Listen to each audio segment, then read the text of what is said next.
Honorable members, the sitting is now resumed. You may be seated. Before we continue, I have an announcement to make. Honorable members, please be reminded that there should be no political references to the current government and opposition of our country. Please also note that all applauses must be held until the end of a speech. Additionally, members of the public gallery are asked to refrain from cheering or heckling.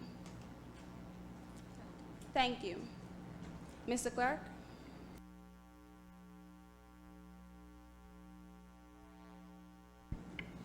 The debate is now resumed. The next speaker is Honorable Royston Lester, Minister of Public Infrastructure. You may proceed. Thank you, Madam Speaker. A pleasant afternoon to one, a pleasant afternoon to all. I stand here undauntedly to, without a jot of a doubt, oppose the motion proposed by the opposition, which is the modernization of copyright law and the legislation, the intellectual property legislation. For the action to be taken to modernize copyright laws would have to take a strategic and rather prudent routine. At the onset, the very law would have to be drafted in such a way that it accounts for every citizen from all parts of Guyana. This means that there must be an institution in each region so as to enable every citizen of Guyana to uplift their copyright license. How feasible is this action? How executable is it to conduct such an act when our very own forensic lab, the Guyana Forensic Science Laboratory, GFSL, had to be closed for 5 entire years before being reopened and equipped with the necessities to conduct DNA tests, as stated in an article written by iNews Guyana? So tell me, Madam Speaker, if we had to wait 5 years to enforce the works of DNA testing in our very own laboratory, by which means can we build copyright facilities in every single region? And bear in mind, the lab is equipped with materials to do DNA testing, but up to this day, the 14th of August 2019, they still haven't begun to conduct DNA testing. Again, how is this executable? Bear in mind, principle and practicality are two completely different things.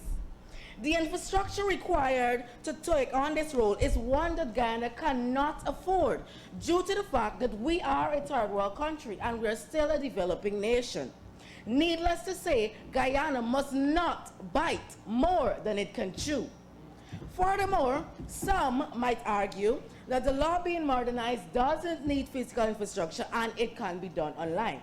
On the contrary, if I am to bring to your attention the citizens rather, of this very country that reside in the interior and many other parts of Guyana that don't even have the luxury of proper telephone poles to receive proper internet access. How would they uplift their copyright license? For the possibility of people uplifting copyright license online to even exist, we must first establish yet again more infrastructure, which are the e-towers. So to build an e-tower, to conduct such an act, it will require a large amount of finance. Building e-towers would cost from 1 million to 4 million Guyana dollars per mile. And no research needed, we all know that Guyana is not only 1 mile. According to the business and environmental leader, Mr. Matthew Walt, to rerun what I posited earlier about Guyana having to wait 5 years before our forensic lab could reopen and being equipped with materials for DNA testing. 5 whole years, Madam Speaker, not a couple of months, not 2 years, but 5 years. Keeping in mind that it did indeed take the goal 5 years to be achieved. By what power and force of nature can Guyana build e-towers in every single administrative region in Guyana? Taking on this role is one of the many things that Guyana simply just cannot attend to in this very stage of our economic development. Or are we to leave these citizens who reside in the hinterland and the interior and other parts of Guyana, through no fault of their own, completely out of the equation? Are we to focus on developed areas and inconvenience others? For instance, by modernizing copyright law, we will be harshly forcing people who sell copy materials out of a job.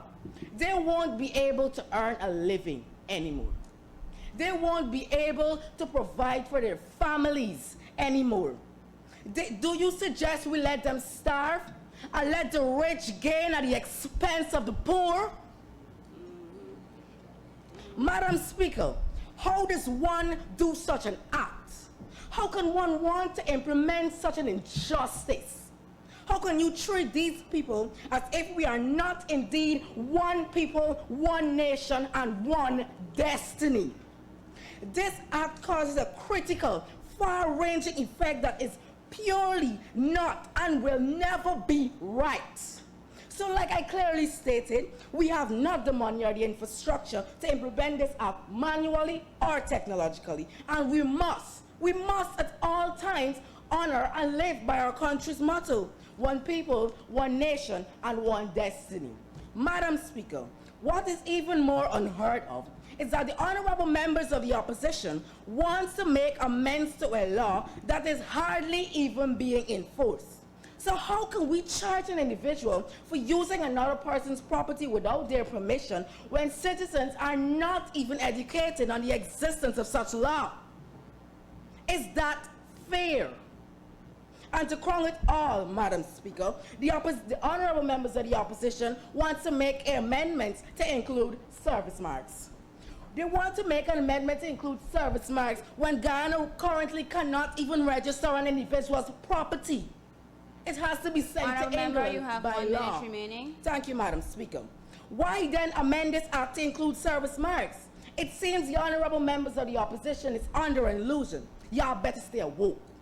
I guess the honorable members of the opposition didn't hear Alkaline when he sung, "Things take a little time." So the initiative right now is not the very time concerning our current economic situation. And as we are on the issue of time, my time here is almost up. But before I go, permit me to leave you with a quote. The famous Saint Augustine posited that, and I quote, "An unjust law is no law at all." End of quote. Thank you.